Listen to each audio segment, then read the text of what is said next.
नमस्कार, मैं इस वक्त औरंगाबाद ज़िले में हूं। जैसा कि आप जानते हैं कि SC/ST आरक्षण में क्रीमी लेयर लगाया गया है, जिसको लेकर के पूरे देश भर में बवाल मचा हुआ है। और आज हमारे साथ में दुधेश्वर इंजीनियर साहब हैं। दुधेश्वर इंजीनियर साहब जो पाषाण जाति से हैं, और हम इनसे जानने की कोशिश करते हैं कि जो क्रीमी लेयर लगाया गया उसको आप कैसे देखते हैं और क्या कहना चाहेंगे। स्वागत है हमारे चैनल पर, अपना परिचय दीजिए। हाँ, मेरा नाम इंजीनियर दुधेश्वर प्रसाद हुआ, घरदानी बिघा, औरंगाबाद। हाँ, तो क्या लगता है जिस तरह से SC/ST में जो क्रीमी लेयर लगाया गया, तो इसको आप कैसे देखते हैं, क्या कहना चाहेंगे। यह सही नहीं है। क्रीमी लेयर लगाना सही नहीं है। क्रीमी लेयर नहीं लगने के बावजूद आज तक कोई भी क्लास 1 अफसर का कोटा फुलफिल नहीं हुआ। देश की आज़ादी के 75 साल गुजर गए और कोई भी नौकरी जो क्लास 1 अफसर का है उसमें कोटा फुलफिल नहीं हुआ, और उसको समाप्त करने के लिए यह क्रीमी लेयर लाना मुनासिब नहीं है। आखिर कुछ लोग इसको सही भी ठहरा रहे हैं, कुछ लोगों का विरोध भी हो रहा है। तो आखिर जो इस तरह से हो रहा है, आखिर क्या घाटा, क्या फ़ायदा, क्या नुकसान है। हाँ, दरअसल बात है कि किसी से कोटा तो लिया नहीं जाता है। यह जो है अनुसूचित जाति जनजाति का जो कोटा है, 9वीं अनुसूची में दर्ज है, उसको छेड़छाड़ करने का सुप्रीम कोर्ट का कोई पावर नहीं है। कानून बनाने का पावर अगर किसी को है तो वह सदन में है। सदन में कानून बनता है, उस कानून का इम्प्लीमेंट करना सुप्रीम कोर्ट का काम है, न कि कानून बनाना काम है। इसलिए यह उचित नहीं है, और इसके लिए हम लोगों ने तय किया है कि 21 तारीख को भारत बंद करेंगे। भारत बंद किस मुद्दे पर होगा। भारत बंद इस मुद्दे पर होगा जो क्रीमी लेयर जो लाया गया है, इसको वापस करने के लिए। अच्छा। तो 21 तारीख को भारत बंद का आह्वान है। हाँ, आह्वान हो चुका है और हम लोग करेंगे ही।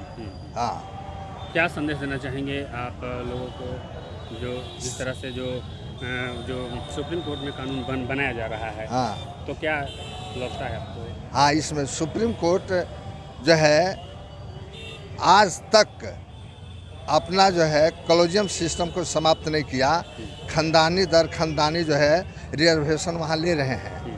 आज तक के 75 साल बीतने के बाद देश की आज़ादी के मात्र 4 गो शेड्यूल कास्ट के जज हुए हैं सुप्रीम कोर्ट में, और बैकवर्ड क्लास के मात्र 2 गो।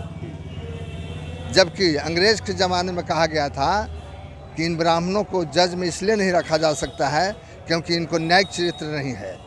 जो आपस में हिंदू में छुआछूत भेदभाव जहाँ रहता हो और वहाँ न्यायिक चरित्र नहीं है, और छुआता हो, अम्बेडकर जैसे विद्वान व्यक्ति के छुआ हुआ पानी लोग नहीं पिया करते थे।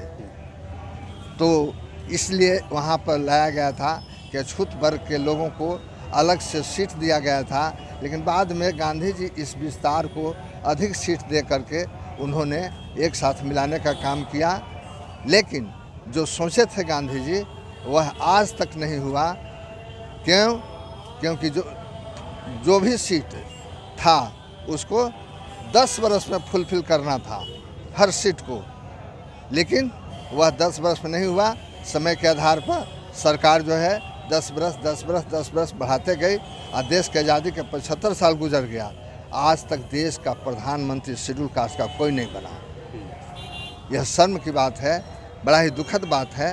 क्या शेड्यूल कास्ट में विद्वान नहीं है? चैलेंज करा ले। जज की नियुक्ति होती है, उस जज की नियुक्ति में शेड्यूल कास्ट को रखे, कंपटीशन में आवे। अगर नहीं आता हो तो मत लो। हर परीक्षाएं को कंपटीशन कर दे। जिस तरह से कंपटीशन में आज शिक्षक की बहाली हो रही है, आ रहे हैं, किसी भी बहाली में अगर कंपटीशन कर दिया जाएगा तो निश्चित रूप में शेड्यूल कास्ट के लोग और शेड्यूल ट्राइब के लोग आएंगे ही, गरीब वर्ग के लोग आएंगे ही।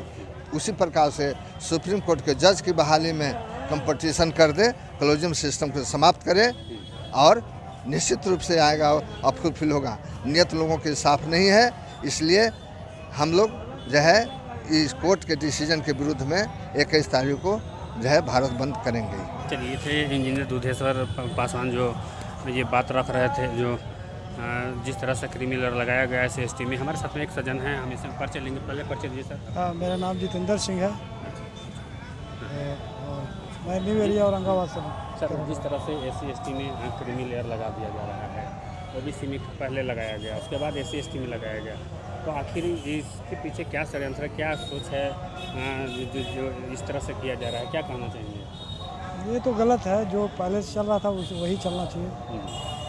इस तरह का जज की नियुक्ति होती है, उसमें जो है कि कोई परीक्षा नहीं होती है, कोई इंटरव्यू नहीं होती है, और ये जज का बेटा जज बन रहा है, लेकिन बिना इंटरव्यू का, बिना परीक्षा का।